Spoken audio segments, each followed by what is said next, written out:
तुम नकारात्मक पे ज़्यादा ऊर्जा डालोगे तो नकारात्मक विचार चलने पड़ेंगे, तुम सकारात्मक यानी पॉजिटिव पे ज़्यादा ऊर्जा डालोगे तो पॉजिटिव विचार चलने लगेंगे। ये एक नियम है प्रकृति का।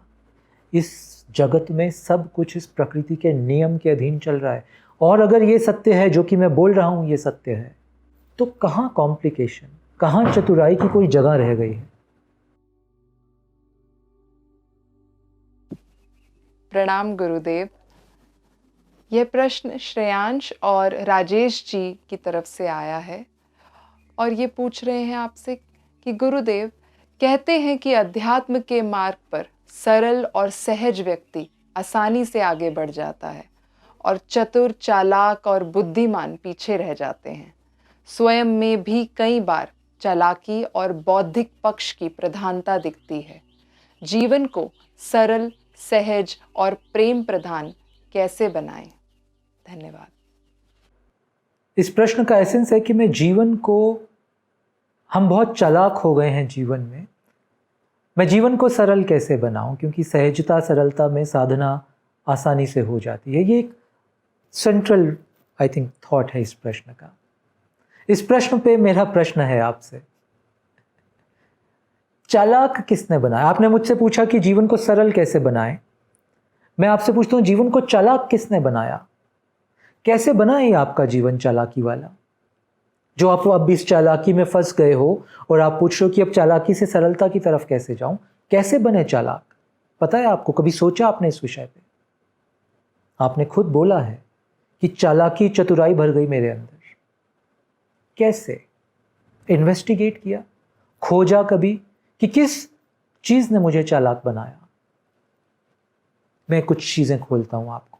हम चालाक कैसे बन जाते हैं? क्योंकि कोई भी बच्चा जब पैदा होता है, जब आप पैदा हुए थे, आप बहुत सरल थे, आप बहुत सीधे थे, और उस सरलता सीधाई में हमारी साधना बहुत सुखद हो सकती थी। बट हमने स्वयं को चालाक बना दिया, मालूम कैसे? और आज उसी चालाकी में हम फंस चुके हैं। कैसे? देखिए, हम बचपन से जैसे ही होश संभाला आपने, हम लग गए अपने आप को बचाने में। तब से हम अपने आप को जगत में बचा रहे हैं।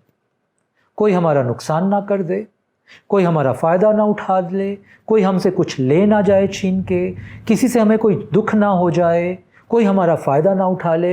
हम हर दृष्टि से अपने आप को बचाने में लगे हैं, और इस बचाने के चक्कर में हमने पूरा जाल बुन लिया अपने आसपास। ये है चालाकी का जाल। किस चीज को बचा रहे हैं हम? क्या ऐसा लेके आए थे जो खोने का डर है हमारे पास? क्योंकि मेरे देखे तो जब हम पैदा हुए, हम ये सच्चाई, ये सीधाई लेके आए थे अपने साथ। इसी को तो बचाना था, और इसी को खो बैठे, इसी को गवा बैठे। और पता नहीं क्या क्या बचाने में, किस स्वयं को बचाने में, इस अहम को बचाने में सारे जीवन की ऊर्जा लगा दी हमने। सब उल्टी तरफ चल पड़े हम। जब मैंने कहा स्वयं को बचाने में लग गए, स्वयं मतलब क्या? इस अहम को, अपने ईगो को बचाने में लगे हम सब पृथ्वी पे। कोई नुकसान ना पहुंचा दे मेरी ईगो को, कोई ठेस ना पहुंचा दे इस ईगो को। इसके लिए ही जाल रचे हैं हमने सब अपने आसपास। ये सत्य है, यही कर रहे हैं हम। मनोविज्ञान में जाके देखोगे तो यही कर रहे हैं, और यही हमारे दुख का कारण है आज। कोई और दुख का कारण नहीं है, कोई पैसे का अभाव हमारे दुख का कारण नहीं है। यही एक हमारे दुख का कारण है, स्वयं को, अपने अहम को बचाने की कोशिश। बहुत कर लिया मगर अब ये हमने। अब थोड़ा परमात्मा पे विश्वास करें, अब थोड़ा गुरु की वाणी पे भरोसा करें, अब थोड़ा अपनी समझदारी पे कम भरोसा करके इस प्रकृति की समझदारी पे थोड़ा ज़्यादा भरोसा करें। अब एक एक कदम उस तरफ चलाएं। अब आंख खोल के देखें कि वैसे भी तो हमारे किए क्या चल रहा है यहाँ पे। कौन सा दिन आपके अनुसार चल रहा है, कौन सा मौसम आपके अनुसार चल रहा है, कौन से आपके खुद के थॉट्स आपके अनुसार चल रहे हैं, कौन सी आपकी श्वास भी आपके अनुसार चल रही है, कौन सा आपका बिहेवियर आपके अनुसार चल रहा है। करना कुछ चाहते हो, कर कुछ आते हो, कहना कुछ चाहते हो, कह कुछ और डालते हो। जो नहीं सोचना वही सोचते रहते हो। क्या चल रहा है हमारे अनुसार? किसको बचा रहे हैं हम क्यों नहीं देख पा रहे अपनी ही ताकत की लिमिटेशन को? इतना ही है बस हमारा यहाँ पे, इतना ही है हमारा अधिकार क्षेत्र कि हम चाह के भी अपने विचारों को अपने अनुसार नहीं चला पा रहे हैं। इतना अधिकार, इतना बल है बस हमारा। तो क्या चल रहा है इस जीवन में हमारे अनुसार? कुछ भी तो नहीं चल रहा। सभी कुछ तो इस प्रकृति के नियम के अनुसार चल रहा है। हमारा स्वयं का जीवन भी इस प्रकृति के नियम के अनुसार चल रहा है। हमारे खुद के विचार भी इस जीवन के नियम के अनुसार चल रहे हैं। स्वतः नहीं चल रहे हैं, वो रैंडम नहीं है, वो इस जीवन के नियम के अधीन है। तुम जिस चीज पे ज्यादा फोकस करते हो वो बढ़ जाती है। तुम जिस तरह के सब्जेक्ट्स पे ज्यादा ऊर्जा डालते हो वही विचार बन जाते हैं। तुम नकारात्मक पे ज्यादा ऊर्जा डालोगे तो नकारात्मक विचार चलने पड़ेंगे। तुम सकारात्मक यानी पॉजिटिव पे ज्यादा ऊर्जा डालोगे तो पॉजिटिव विचार चलने लगेंगे। ये एक नियम है प्रकृति का। इस जगत में सब कुछ इस प्रकृति के नियम के अधीन चल रहा है। और अगर ये सत्य है, जो कि मैं बोल रहा हूं ये सत्य है, तो कहाँ कॉम्प्लिकेशन, कहाँ चतुराई की कोई जगह रह गई है? क्या करोगे चतुराई का? छोड़ दो सब। जिस परमात्मा ने सांसें देकर इस प्रकृति, इस पृथ्वी पे हमें भेजा, उसने सभी व्यवस्था की है हमारी।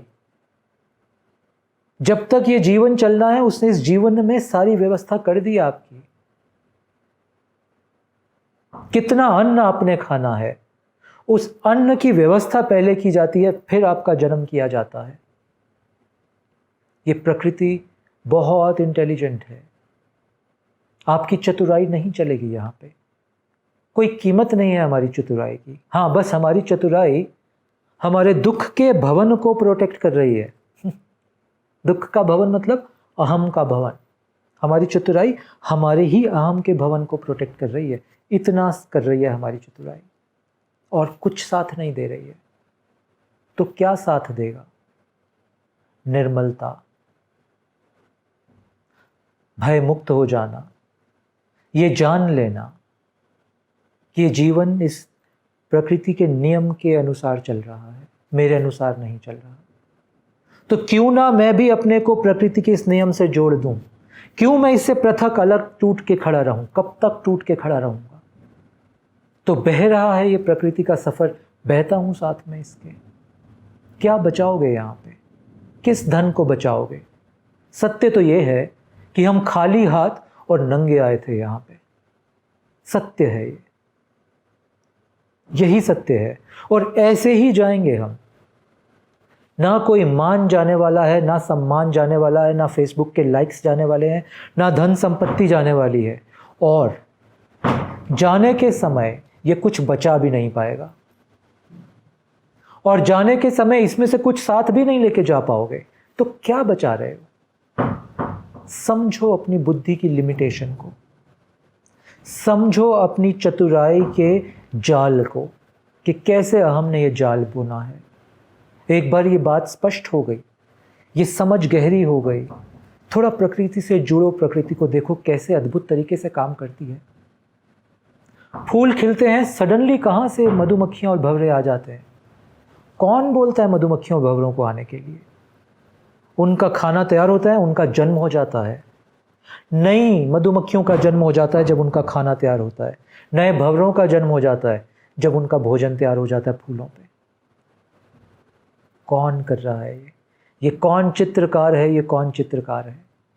ये एक अद्भुत परमात्मा चित्रकार अपनी प्रकृति में अपने रंगों को फैलाए हुए है। ये उसके रंगों में रमो।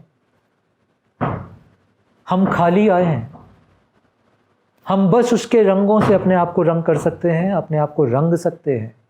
इतना किया जा सकता है। चतुराई की जगह नहीं है। चतुराई किसी काम भी नहीं आती। चतुराई आपको कहीं लेके भी नहीं जाती, कहीं नहीं पहुंचाती चतुराई। जिस दिन ये बात तुम्हारे हृदय में उतर जाएगी, चतुराई से रिश्ता तोड़ लोगे तुम। जीवन की सरलता में प्रवेश करोगे तुम। जीवन की सरलता के साथ बहने लगोगे तुम।